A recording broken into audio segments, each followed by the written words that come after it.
Bonjour, ici Piero San Giorgio. Magnifique journée du 16 mars 2015. Nous sommes ici à Genève et je voulais remercier tout d'abord Loïc pour son envoi très très sympathique. Euh, voilà, un pull, ça me touche, c'est toujours sympa quand des gens me remercient de mon travail. Voilà, moi je le fais comme je peux, mais en tout cas, ça fait toujours plaisir quand les gens l'apprécient, même si à la fin, vous êtes quand même par vous-même, bossez dur et préparez-vous par les temps difficiles qui arrivent. Aujourd'hui, je voulais faire une vidéo qui n'est pas dans ce que je fais d'habitude, c'est-à-dire que je réponds rarement aux critiques. Et vous savez, j'en ai déjà parlé, il y a toutes sortes de critiques. Il y a les critiques qui viennent de personnes bienveillantes et qui disent, bah, par exemple, vous voulez, si je disais, bah, voilà, moi j'essaie de monter le Mont Blanc, et eux me disent, écoute, tes chaussures sont pas les mieux adaptées, ou ta tenue risque d'avoir un problème si tu as une tempête de neige ou si tu as du froid, etc. Eh bien, à ce moment-là, bah, il y a une discussion intéressante qui vient, et notamment quand ces critiques sont courtoises et qu'elles sont faites avec on va dire une certaine bienveillance ou une volonté de perfectionnement ou d'amélioration. Après, il y a les critiques qui n'ont aucun sens, c'est-à-dire le type qui va vous dire on peut monter le Mont Blanc en short et en tongs. Et là, on va dire non, parce que c'est dangereux. Sauf que lui va dire oui, c'est pas vrai, parce qu'il y a eu une personne qui l'a fait. C'est pas parce qu'une personne l'a fait que c'est une bonne stratégie pour la plupart des gens. Et donc, ces critiques, souvent, et notamment quand elles sont faites avec soit par l'absurde ou soit par pas du tout aucune bienveillance, j'y réponds même pas. Euh, et parfois, j'ai même de la difficulté à comprendre le langage avec lesquels elles s'expriment. Et puis, en général, j'aime bien les critiques de gens que je considère mes pairs ou au-dessus de moi. C'est-à-dire que c'est sûr que quelqu'un qui n'a jamais rien fait dans sa vie et qui l'ouvre sur Internet euh, et qui raconte n'importe quoi, j'en ai rien à foutre. Alors aujourd'hui, je vais vous parler un petit peu d'une critique est donner un certain contexte à laquelle je vais répondre, qui est une critique de l'auteur Pierre Jovanovic.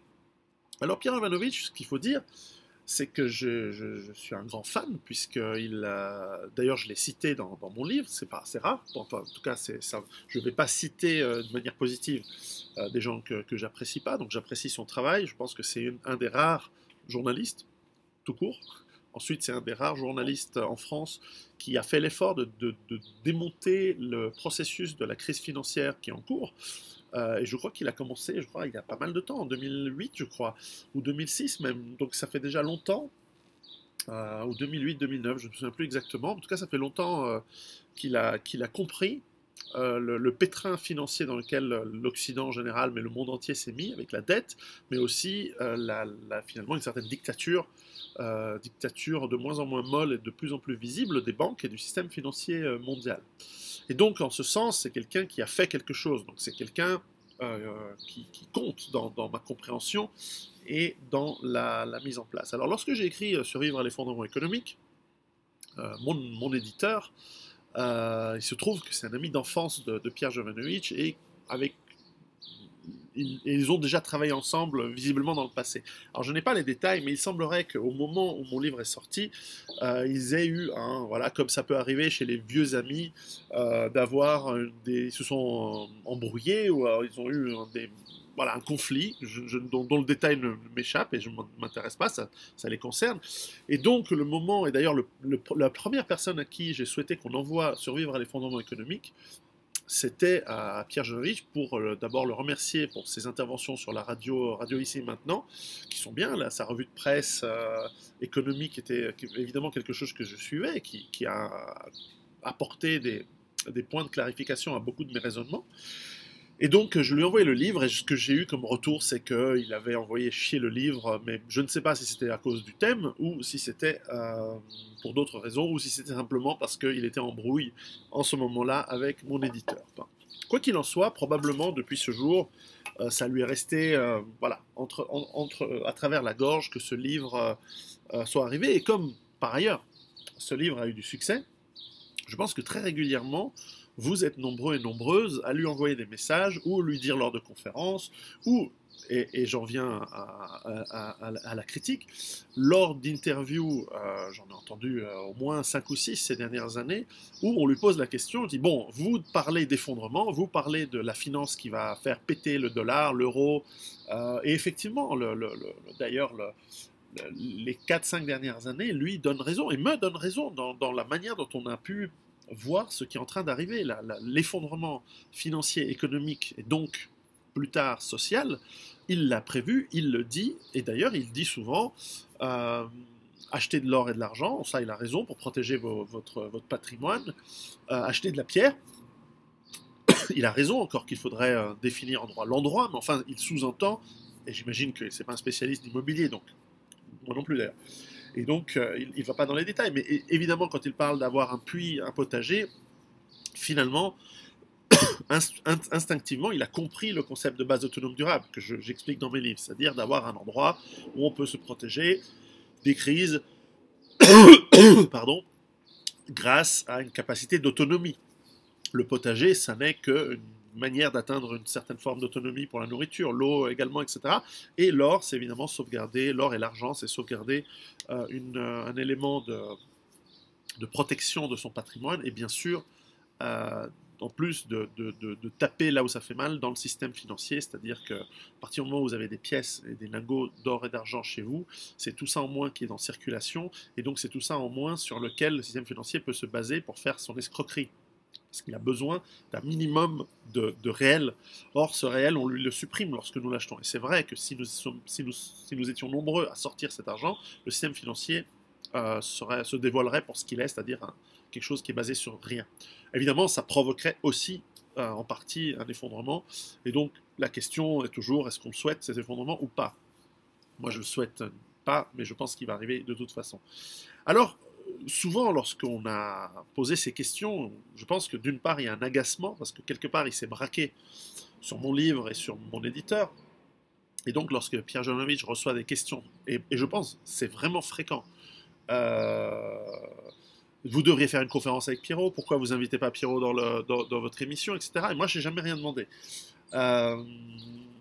Bien que, j'avoue, hein, j'ai fait des critiques positives en général sur les livres de Pierre Jovanovic. Je pense avoir parlé de 666, je l'ai même mis en avant par rapport à des journalistes lorsqu'ils sont venus faire des reportages sur moi. Je leur ai parlé, je leur ai mis, vous voyez même des images, des vidéos de reportages où je montre le livre 666, un peu pour faire connaître aussi Pierre Jovanovic. Je ne pense pas qu'il a besoin de moi. Mais enfin, toute publicité est bonne à prendre.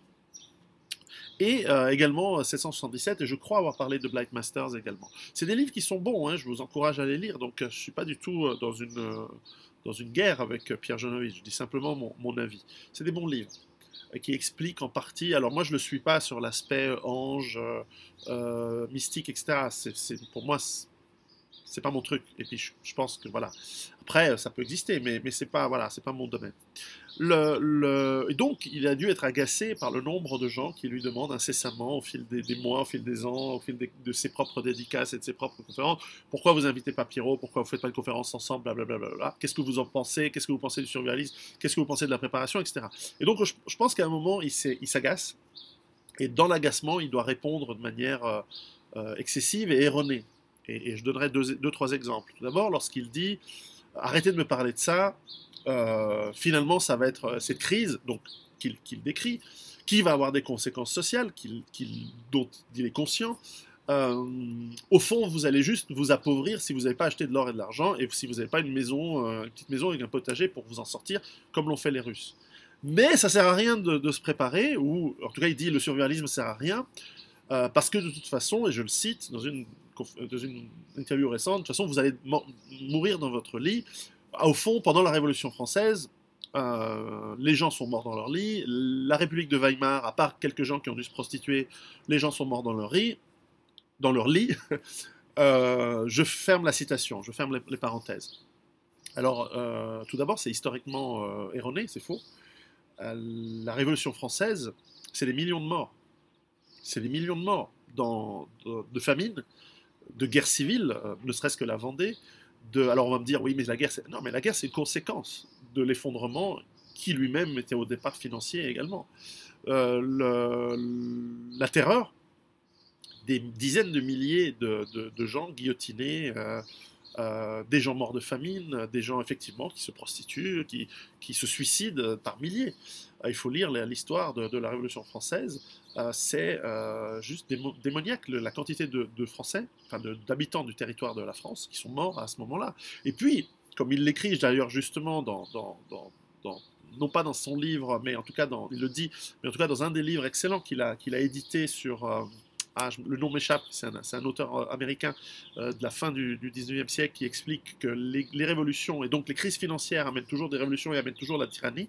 Un homme fort, et bien, les guerres napoléoniques, c'est des millions de morts à travers l'Europe, directement à cause de la Révolution française. Donc les gens ne sont pas morts dans leur lit. Beaucoup de gens sont morts dans d'atroces souffrances, dans les guerres, dans les famines, massacrés, violés, tués, guillotinés, exécutés, etc. C'est une dictature, hein, ce qui s'est mis en place en France après la Révolution. C'est pas du tout la République, c'est une dictature.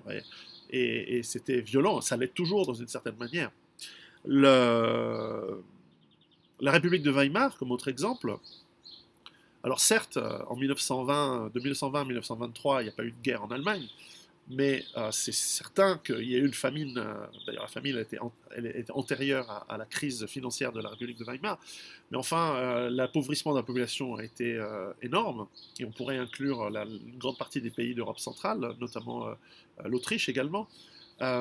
Certes, les gens se sont prostitués, alors bon, je souhaite pas à Pierre Jovanovic, mais peut-être qu'il ne s'en rend pas compte, je crois pas qu'il a des enfants, mais quand on voit ses enfants, ses filles, comme ont pu voir les Russes dans les années 90, ou justement les Allemands, les Autrichiens dans les années 20, devoir se prostituer pour vivre, je pense pas que quelqu'un qui se prostitue, c'est exactement une partie de plaisir, surtout lorsque c'est contre son gré, et je pense que ça vous tape bien la tête au bout de quelques années. Hein.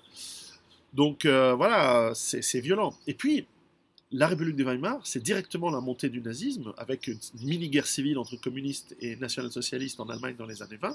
C'est la montée de Hitler et du parti nazi au pouvoir, et c'est donc directement la Deuxième Guerre mondiale. 60 millions de morts, dont je crois 10 millions d'Allemands. Excusez du peu, ils ne sont pas morts dans leur lit, c'est violent. Ça a été de la famine, ça a été des génocides, ça a été des nettoyages ethniques, ça a été des tapis de bombes sur les villes allemandes, ça a été des souffrances inimaginables pour le peuple allemand et puis pour les peuples à côté que les Allemands ont attaqués pour plein de raisons. Mais enfin, voilà, les crises financières, elles ont des impacts. Et là aussi, alors on pourrait dire à quoi ça sert de se préparer. Bah, ça sert, parce que certes, si vous êtes sous un tapis de bombes, bah, vous le prenez quand même, mais celui qui a un abri, celui qui a préparé un peu de vivre, celui qui a... Toute cette approche de préparation et d'autonomie, elle sert dans ces cas-là. Donc c'est faux, c'est simplement faux de dire que les crises économiques, au fond, bah, c'est qu'une question financière. C'est pas qu'une question financière. D'ailleurs, Pierre Jovanovic le dit très très bien, et il le montre. Il parle de chômage, il parle de la misère qui est en train de s'installer à travers les États-Unis, la France. Vous le sentez, vous autres en France. Donc excusez du peu. On peut pas dire, sous prétexte qu'on n'aime pas quelqu'un ou un auteur ou un livre, que par définition, ce qui est écrit dedans est faux et que l'inverse est vrai, puisque d'ailleurs, Pierre Jovanovic le dit aussi. Donc, moi, j'en tiens pas rigueur à Pierre Jovanovic. Je souhaite simplement corriger le tir, et comme toujours, évidemment, tendre la main. Moi, vous savez, je suis pas quelqu'un qui essaye de diviser. J'essaye, au contraire, d'expliquer aux gens que il y a des bonnes techniques, il y a des bonnes méthodes qui vous permettent d'avancer, à vous préparer pour les temps difficiles. Et donc, les conflits entre personnes qui sont tous critiques d'un certain système et d'un certain pis-aller du monde, lorsqu'ils commencent à se critiquer entre eux et se taper dans les pattes entre eux, moi je souhaite ne pas y participer et donc ne pas rentrer dans la polémique stérile. Forcément, je vous regardais, pour ceux qui suivent par exemple, c'est quand même une des personnes les plus écoutées, les plus suivies en France aujourd'hui. Écoutez par exemple Alain Soral, comment il s'est pris de bec avec une autre personne fort sympathique d'ailleurs, le libre penseur en Salim, que je salue, également à Marseille. Est-ce que ça sert à quelque chose de se tirer dans les pattes? Bon, moi je suis pas là, je suis pas à leur place, mais moi je pense qu'il y a plutôt intérêt à mettre de l'eau dans son vin en général, à comprendre ce que veut dire l'autre, à écouter les critiques, comprendre celles qui sont vraies. Par exemple, Pierre Jovanovic dit je ne prends pas au sérieux quelqu'un de 120 kilos. Bon, d'abord j'en fais 110, mais enfin, il dit, parle de survie de quelqu'un qui est gros. Alors en partie, elle est recevable, cette critique, en disant, bah oui, c'est vrai, c'est vrai que je suis encore à 10 kilos ou 15 kilos de mon poids en forme pour pouvoir être extrêmement fit. Et néanmoins, je tiens à faire remarquer qu'en faisant mes tests d'effort, et ça avant, hein, quand je faisais 128 kilos, euh, mes tests d'effort et mon endurance sont dans le top 4% de la population. Donc en fait, sous mes graisses, j'ai beaucoup de muscles et beaucoup d'endurance. Mais enfin, cela dit, c'est vrai. Et d'ailleurs, j'en fais tout un site, enfin, j'ai une page Facebook dédiée à un programme auquel je suis en train de réfléchir sur comment se mettre en forme pour mieux survivre, pour mieux approcher la vie en général, et donc d'être extrêmement endurant, et je vous assure que je peux faire du 100 mètres ou du 10 000 mètres en course ou en marchant sans être trop essoufflé. Je le ferai d'autant mieux quand je serai encore à 15 kilos de moins. Mais enfin bon, je prends pas ça comme une critique méchante. Je dis ça après tout, pourquoi pas. Mais de toute façon, ça exclut pas le fait que c'est pas parce qu'on n'est pas parfait qu'on peut pas faire des choses ou dire aux autres qu'est-ce qui est bon à mon avis de faire. Sinon, seuls les légionnaires sont aptes à donner leur avis. Seuls les décathlètes champions olympiques sont aptes à donner leur avis. Or, on sait que, et si je vais prendre dans la finance, lui comprendra très bien alors cette critique qu'on lui fait, mais pas venant de moi, mais venant des journalistes. Les journalistes vont dire, mais vous êtes qui? Vous n'êtes pas un spécialiste. Écoutez ce Paul Krugman, écoutez ce tel ou tel prix Nobel de la finance, qui lui va vous dire que ce que vous dites, vous, monsieur Jovanovic, c'est du n'importe quoi. Et Jovanovic et moi-même dirions, mais t'es qui, pauvre débile, c'est pas parce que t'as un prix Nobel pas en physique, mais en économie, que tu sais quoi que ce soit, y compris te lasser les chaussures, et que tu comprends rien du tout à l'économie, parce que souvent ces gens sont complètement largués, et ils sont idéologisés, et ils ont des prix Nobel qui leur sont donnés par une clique de copains, et ça ne vaut plus rien le prix Nobel, et à la limite, je mettrais un bémol sur, évidemment, la physique, mais tout ce qui est littérature, paix, économie, c'est juste idéologique, c'est tout. Donc, parfois, le généraliste, parfois la personne qui sait faire de la synthèse a une meilleure analyse que le spécialiste ou la personne qui est parfaite et qui de toute façon aura des conseils. Je veux dire, si moi je vous disais, pour survivre, il faut que vous soyez ripé et avoir le physique d'un décathlète, eh ben, ça réduit la population capable de faire ça à peut-être 150 000 personnes. Et les autres, ben, je vous dis, ben, vous allez mourir. Bon, vous allez mourir quand même, mais pas pour des raisons de physique. Il y a plus de gens qui vont s'en sortir, ne vous en faites pas. Enfin, je pense qu'il y a au moins 50% de la population qui, dans les 10 prochaines années, va s'en sortir d'une manière ou d'une autre. Mais ce que j'essaie d'expliquer dans mes livres, c'est comment s'en sortir bien. Et le travail de Pierre Jovanovic, il est donc important, il est donc utile. Et moi, je vous encourage à l'écouter, écouter ses conférences de presse. Après, moi aussi, j'aurais des critiques envers lui que je préférerais de faire face à face. Mais par exemple, je lui dirais amicalement, cesse de dire que l'effondrement c'est demain matin ou c'est le trimestre prochain, parce que ça fait 6 ans que tu dis tous les 6 mois ça va se viander maintenant. Et bon, moi je prends le risque, je prends un moindre risque, je dis que c'est dans 10 ans ou que c'est d'ici 10 ans. Mais enfin, au-delà de la stratégie ou de la tactique pour pas avoir tort tout de suite, voilà, travaillons un peu plus sur long terme, moins le stress. Enfin, je dis ça vraiment j'espère être constructif dans ça. C'est pas une critique. Je veux pas répondre du tac au tac à la sienne. Et puis voilà. Donc, les amis, si ça agace Pierre Jovanovic de lui proposer des conférences ensemble de me rencontrer ou des interviews avec moi, bah, cessez de le faire. S'il n'a pas envie, il n'a pas envie. Voilà. Et puis cessez de l'agacer avec ça. Après, encore une fois, moi, j'ai beaucoup d'admiration, d'estime pour Pierre Jovanovic. Il fait un travail remarquable. Il l'a fait depuis longtemps. Voilà, je suis finalement passé, même au tout début, sur Radio Ici et Maintenant également, mais seul, interviewé par, je crois, Lisandre. C'était très intéressant et de toute façon, moi je n'ai rien de négatif à dire. Donc par cette courte vidéo, je voulais renforcer quelques points, vous voyez, à travers la réponse, entre guillemets, courtoise, assez critique. Moi j'essaie d'être dans le non-conflit, parce que ça sert à rien. Et surtout, notre objectif, je crois, et je m'avance en parlant pour Pierre, donc sous son contrôle, je crois que ce qu'essaye de faire Pierre Jovanovic, ou ce que j'essaye de faire moi-même ou d'autres, c'est pas de se mettre en avant ou de se rendre, faire son kéké ou de faire son intéressant en disant, vous voyez, j'ai compris, vous voyez, j'ai eu raison, ce qui est en train d'arriver, ce que j'avais prévu qui arrive, arrive. Bon, les faits nous donnent raison, à 99%. Allez. Maintenant, la raison pour laquelle on fait ça, c'est pour aider les gens. Non pas parce que, moi je dis toujours, j'en ai rien à foutre de vous. Mais c'est vrai, mais c'est pas pour ça que j'ai pas envie de vous aider, dans le sens où j'essaie de vous donner des idées pour que vous aussi vous mettiez en place un processus d'abord mental, mais ensuite physique de préparation, qui va vous rendre les années futures plus adéquates. Et bien sûr, ça passe par ouais, protéger votre patrimoine, choisir l'endroit où vous vivez. Alors moi, mon approche, c'est toute une approche de base autonome durable, Euh, mais également cette approche de comprendre ce qui va radicalement changer dans nos vies, ces crises, et comment vous pouvez au mieux vous protéger, vous et votre famille. Et encore une fois, je le fais presque de manière égoïste, puisque si vous vous protégez, vous allez être moins un problème, au contraire, vous allez être plutôt quelqu'un qui va apporter une solution à ce problème.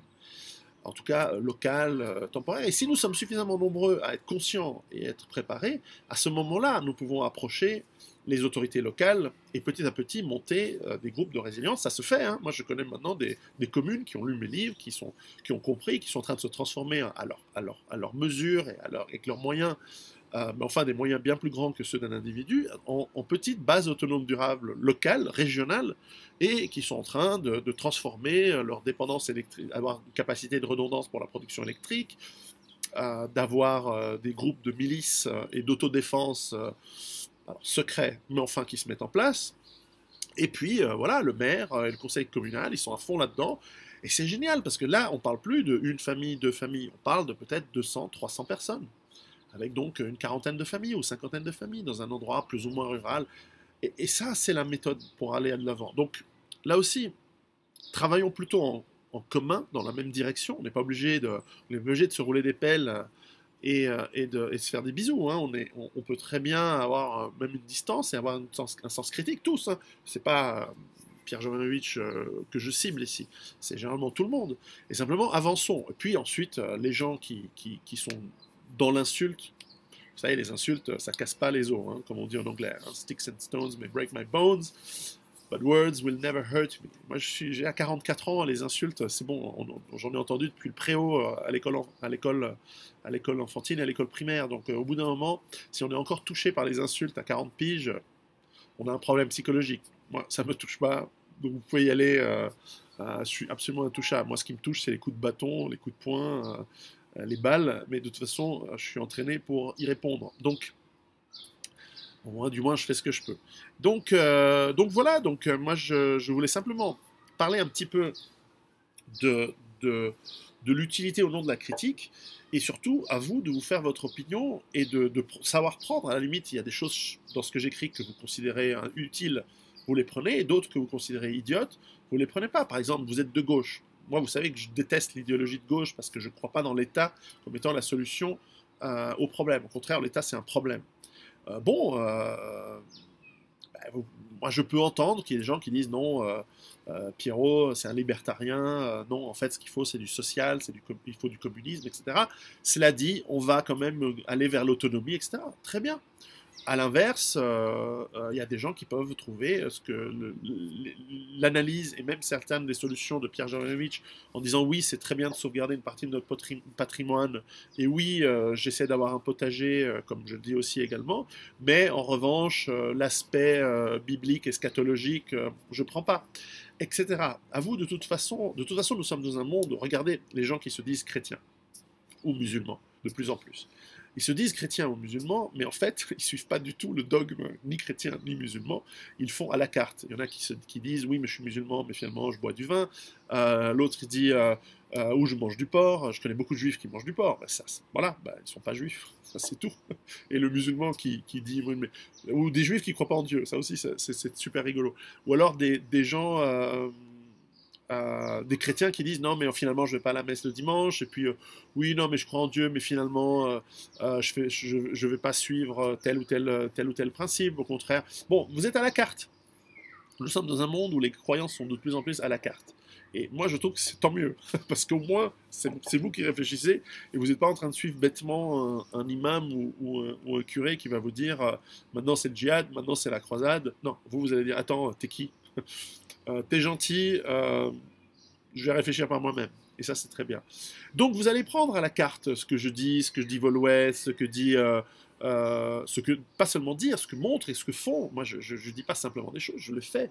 Et genre, je vous parle rarement de choses que j'aimerais bien vous parler de plein de choses que je ne fais pas, mais je ne le fais pas parce que, évidemment, j'en ai pas l'expérience. Ou ce que dit donc Pierre Jovanovic, Vol-Ouest, je sais pas, David Manise, il y en a plein. Il y a plein de gens qui ont des choses très très intéressantes à dire. Et à vous de prendre en réfléchissant de ce qui est bien. Et puis, à la fin, qui vivra verra. On verra bien. Et comme je le dis souvent, moi je souhaite que ça s'effondre pas. Moi je suis plutôt bien dans la vie, donc j'ai pas intérêt à ce que le système actuel se viande. Je gagne bien ma vie, je suis au soleil, c'est bon. Je fais des voyages, j'ai une femme, des enfants, plein d'autres choses à côté. Donc voilà, j'ai pas besoin que ça se viande de finir à devoir sortir mon fusil, à stresser, à devoir manger mes tomates. Certes, elles sont bonnes, mais je suis aussi content de les acheter au marché bio du coin. Bref, j'espère que ça ne se viande pas. Mais si ça se viande, il vaut mieux être préparé que pas préparé. Et si vous êtes, comme Pierre Jovanovic, convaincu que ça va se viander, préparez-vous. Parce que si vous êtes convaincu que vous ne faites rien, euh, ça, c'est donc un choix conscient de subir les conséquences. Message amical donc, Pierre, si tu me regardes, il n'y a aucune animosité de ma part. Si mes livres ou ma personne te plaisent pas, il n'y a aucun problème. Il n'y a absolument aucun problème. Et si un jour on se rencontre, eh bien, ce sera avec plaisir qu'on discutera de tout ça. En tout cas, tu sais que chez moi, la main est toujours tendue. Et à très bientôt. Ciao.